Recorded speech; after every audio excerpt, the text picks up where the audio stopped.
that, Mr. Graham? I know you're in there. I'll use my pass key.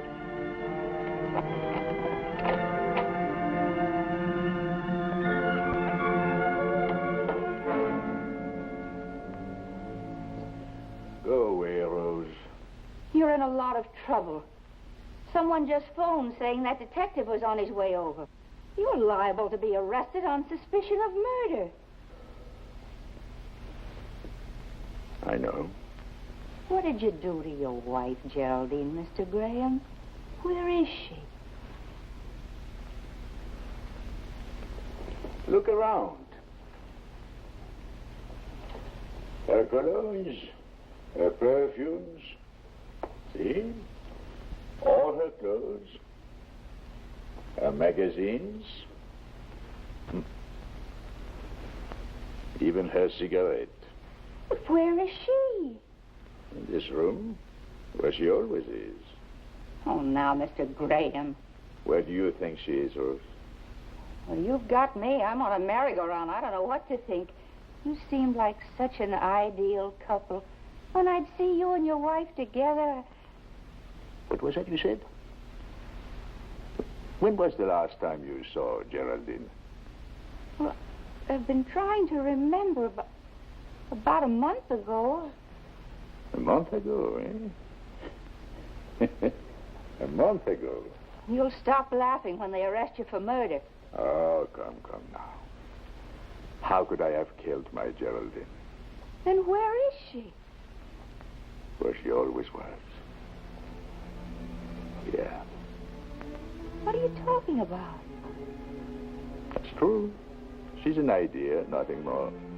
She's my idea. I'm not crazy, Rose. My reasons for creating Geraldine were most sensible, I assure you. It was the only way I could finally make something of my life. You see, I had always been lonely, and I had settled long ago for being a failure.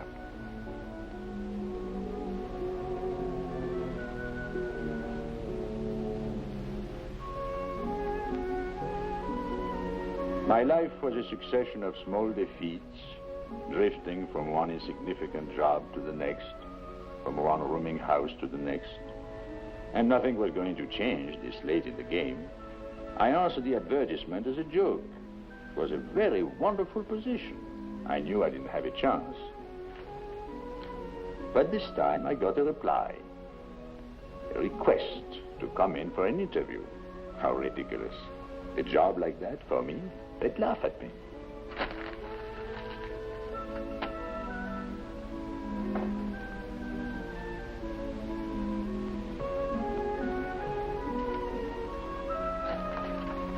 But I suppose hope is the last thing to die in a man.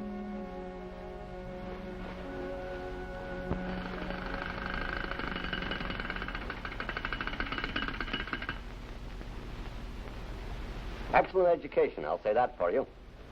Thank you, sir.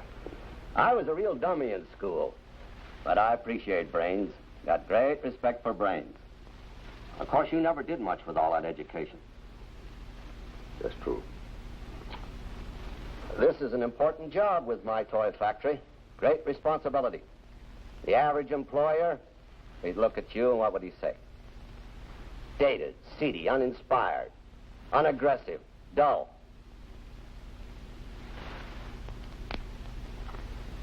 I suppose so. But for me, don't ask me why, you vibrate. I'm a great believer in vibrations. I can enter an empty house, and in 2 seconds I can tell you whether or not the house is for me just by the vibrations. Also, I'm fed up to here with the slick young hotshots. Give me a middle-aged, substantial, settled man with responsibilities. And you know what you've got? Stability. Sir? Prepare a standard contract for Mr. Graham. He'll be starting Monday. Yes, sir. 2 things I believe in, Graham. Vibrations and stability. I wouldn't have a man in an important job who didn't vibrate for me personally. And who didn't have a wife and family to come home to when the day's work is done. Ethel, John Jr., Herm, Pete, How many kids you have, Graham? This little Petey, he's going to be the wolf in the family. Look at that gleam. How many? Kids. None. But you're married, of course. Well, I don't know if you mentioned it in your letter. I just assumed. You are married. Yes, yes. Of course. Certainly. For many years. Well, that's fine. Have a cigar. Thank you. That's how it started. When all my new hopes were going down the drain again, I created my wife. Now I needed a new place to live, a bigger place, a Mr. and Mrs. on my mailbox. I had to start a whole new life for two. Afternoon. I saw your ad in the paper about a bungalow. I'd like to see it. Oh, just you? No, my wife and I. She couldn't come. She works at irregular hours. Research work, you know. You probably won't see much of her. Around here, we don't have time to watch the tenants. Too many beds to make and floors to vacuum. This is it, Bungalow C. Nice. This is the bathroom. Here's the bed. Oh. And plenty of closet space. Women like that. And here's the kitchen. Oh. Well, I must say, this is very pleasant. Well, that is, we'll take it. Oh, don't you think your missus should see it first? Most women have their own ideas about things. Oh, my wife likes whatever I like. Oh, she must be one in a million. Yes. Yes, she is. You said 80, huh? Mm-hmm. Fresh linens every Thursday, maid service every day. You mean the maid comes in here every day? Well, except Sundays. I'm the maid around here, and Sundays I don't work for anybody. I don't blame you. Here you are. Oh, thank you. I'll draw up a lease and have it for you later. Is that all your luggage? Oh, no, of course not. I'll fetch my wife things later. Oh.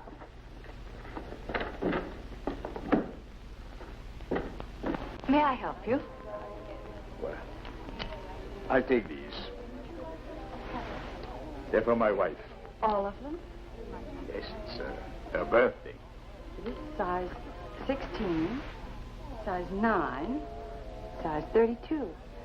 But you must have one of those new adjustable models. Oh. Well, I must say I don't know much about shopping. You men are such frauds. What do you mean? Well, you're so high and mighty until you enter a woman's shop, and then you just shrink into nothing. Now, tell me, is she tall or short? Is she slim or plump? Describe her to me. Give me some idea of her coloring, of her temperament, so I can know what to pick out. What is your wife like? Well, it's a little difficult. She's slim, graceful, very dainty. No more than 5 feet tall. Blonde, but ash blonde, nothing gaudy. Her eyes are a lovely gray, with a little twinkle. Of course, she's no girl anymore, but still she has the excitement of youth and the charm and dignity that comes with years. She's very beautiful. You're very generous. I'll show you a few things. Thank you very much. Oh.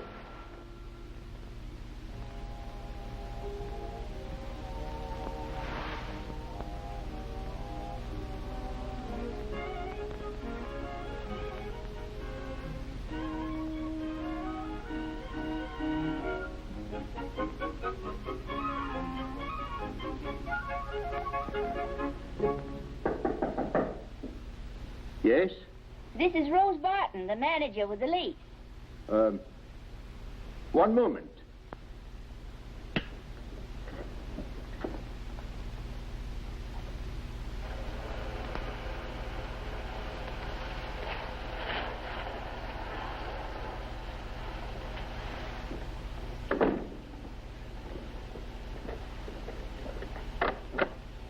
come in. Thank you. I like to get all the paperwork out of the way. Of course.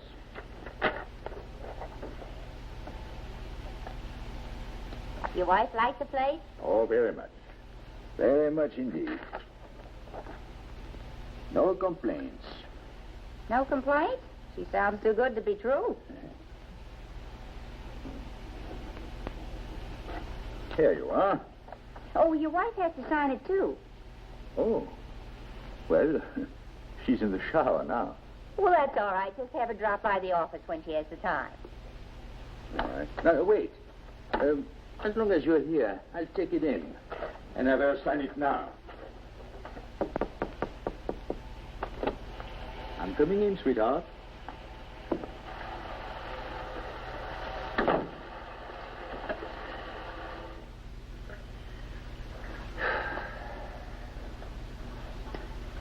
Now, what should I put? Jane, Virginia, Alice.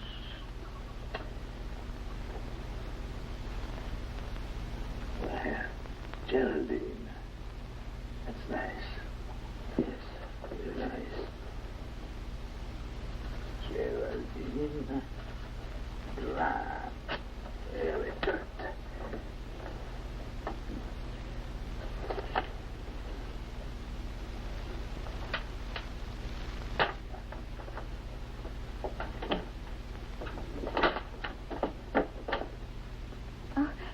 I was admiring her clothes. She has very good taste. Why, thank you. Never had much time for nice clothes myself, and aprons my specialty.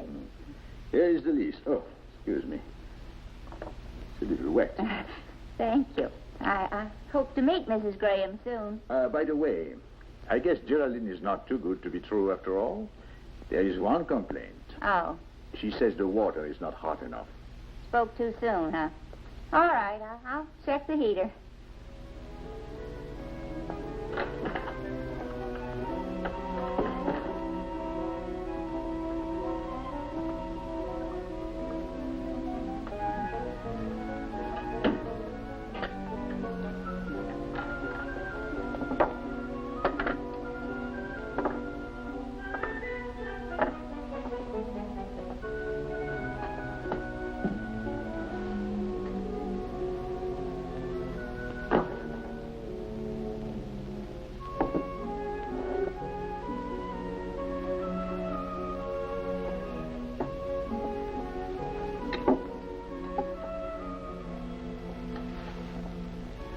And so I began my life with Geraldine.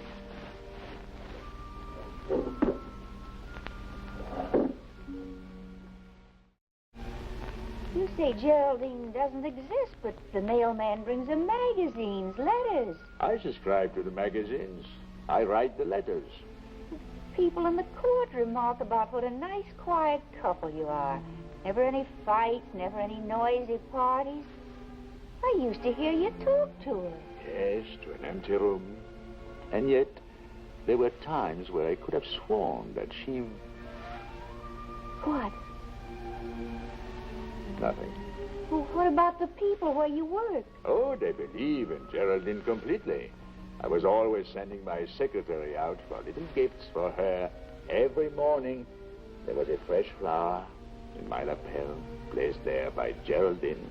I had to make them believe, especially Mr. Martin. My job depended on it. But I must admit that keeping her alive became an extremely exciting game. Of course, there was a certain element of risk.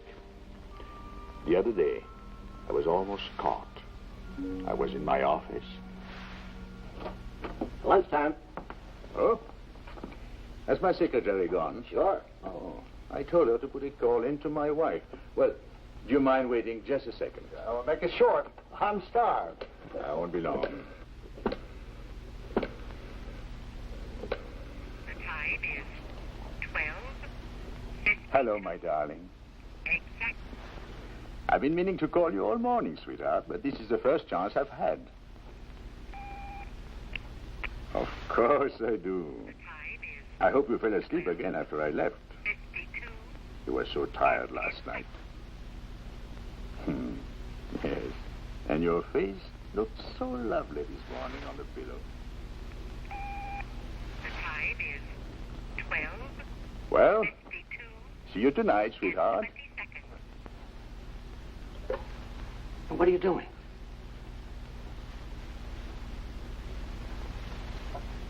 It's already hung up. You got a lot of nerve doing that.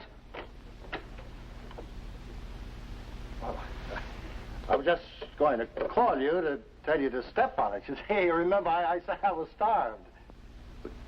What did you hear? Nothing. You'd already hung up. Why did you do that? I'm sorry. I'm sorry. I didn't know you were so touchy. With everything that concerns my wife, I am extremely touchy, Mr. Peters. Please remember that. Well. Harry, wait for me. Oh. I looked into your office, but you're already gone. What are you doing tonight? Oh, nothing special. Some work. Well, my wife wants you and your missus over for the evening.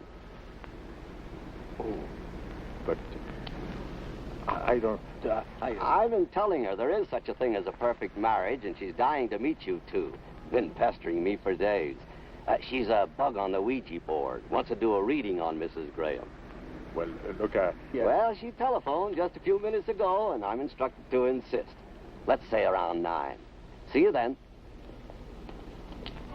Oh, Mr. Martin, wait.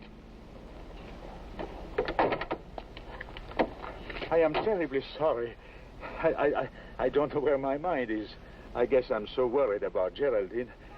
Why, we couldn't possibly come tonight.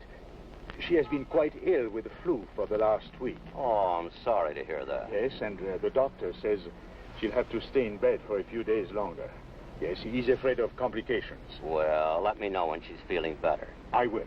But take my word for it, if Ethel's decided to meet Geraldine, she'll come to your house and break the door down in order to do it. Very determined woman, my wife.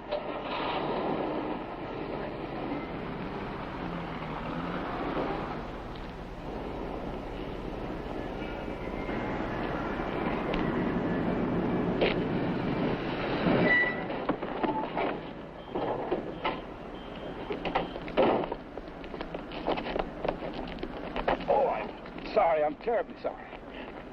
Are you all right? That's all right. Case of emergency notified Geraldine Graham, Hillside 3674.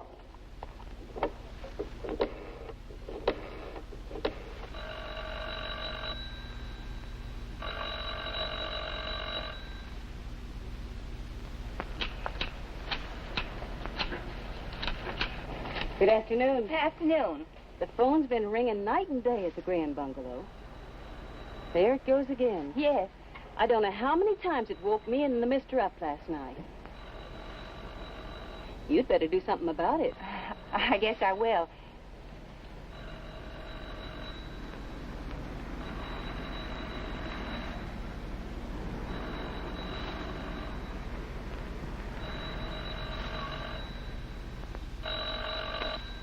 Hello? Mrs. Graham, please. Oh, she's not in just now. Is there a message? Oh, this is General Hospital. Her husband's been in an accident. Is he hurt bad? Oh, no, not seriously at all. It's just a slight concussion. He'll be getting discharged today or tomorrow. But he was unconscious last night, and we've been trying to reach his wife. Well, I'll leave a note for her to call the hospital the second she comes in. Fine. And please tell Mr. Graham that I sent my best wishes. This is Rose Barton. All right, I will.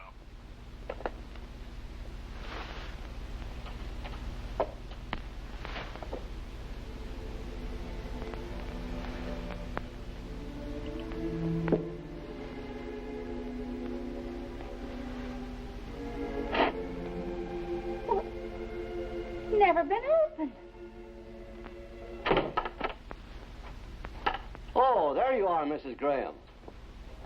I'm not Mrs. Graham. I'm the manager. Oh, well, when I called the hospital, they said they hadn't been able to reach Mrs. Graham. I got worried, her being so sick. Is she okay now? Well, I didn't know she was sick. Well, Harry said she'd been in bed for a week. Has to stay there. Look, Oh, I don't understand. then it's unanimous. Neither do I. Well, when's the last time you saw Mrs. Graham? Well, just last... Why, no, I haven't seen her for weeks. Oh, Mrs. Haynes, Yes? When's the last time you saw Mrs. Graham? Is anything wrong? We don't know. Well, I saw her. Well, I haven't seen her in a month. Something is wrong. That's why the telephone was ringing all night. I just know something is wrong. Oh, maybe she just went out of town for a day or two. He said she'd been in bed for a week. Well, all her clothes are still here, and their suitcases. So she hasn't gone out of town. He's killed her. Nonsense. It's true. He's killed her and hidden the body. Oh, shut up. Then where is she? Where is she?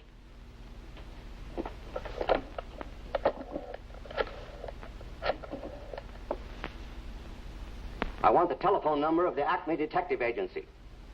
Yes, I'll wait. Well, eventually it had to happen. If it hadn't been the accident, it would have been something else.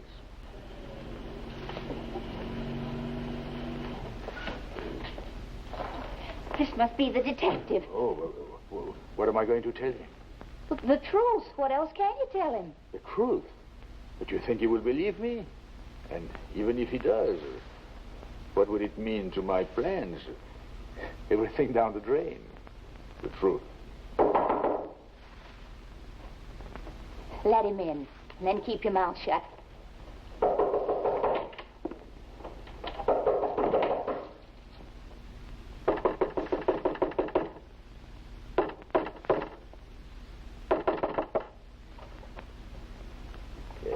Mr. Graham? Yes? Mr. Graham, my name's Fred Blake. I'm from the Acme Detective Agency. I tried to reach you at the hospital. They told me you insisted upon being discharged today. That's true. You shouldn't take chances on your health, Mr. Graham. What can I do for you? For me, nothing. My client has a very unusual request. He wants me to tip my hat to your good wife. Upon so doing, I'm to beat a hasty retreat and go on to other things. Simple? Look, I'm sorry. I'm not feeling very well, and I've got further instructions. Just in case I can't find the lady to tip my hat to, I'm to run, not walk, to the nearest police station. look, Where is she, Mr. Graham? Honey, who's that at the door? Well, what's wrong? You're as white as a sheet. well, he wants to know what happened to my wife. Well, what do you mean, what's happened to me? You, Mrs. Graham? Well, so I'm told. Well, we got a report that you've been missing. Missing me? Huh, I've been at my sister's house for a few days, if you can call that missing. Who's been turning in reports on me? I'd rather not say. Well, you get out of here and go on about your business, coming here on such stupid gossip. Why, look how you've upset him. For 2 cents, I'd hire a lawyer. Lady, please, I'm going. I'm sorry if I caused you any inconvenience. We got out of here in a hurry. You were terrific, Rose. Helen Hayes could not have done it better. Of course, I suppose the truth will have to come out sooner or later. But you know, somehow I'm not really afraid.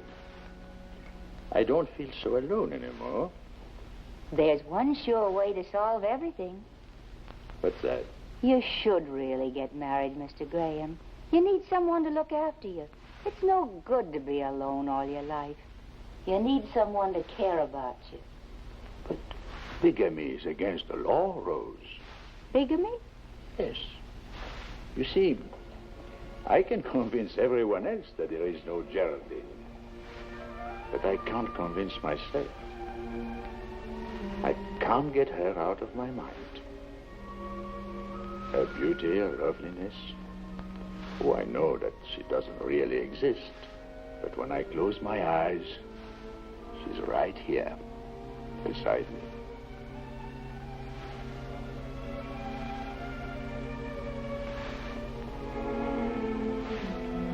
How could I ever possibly give up my wife, Geraldine?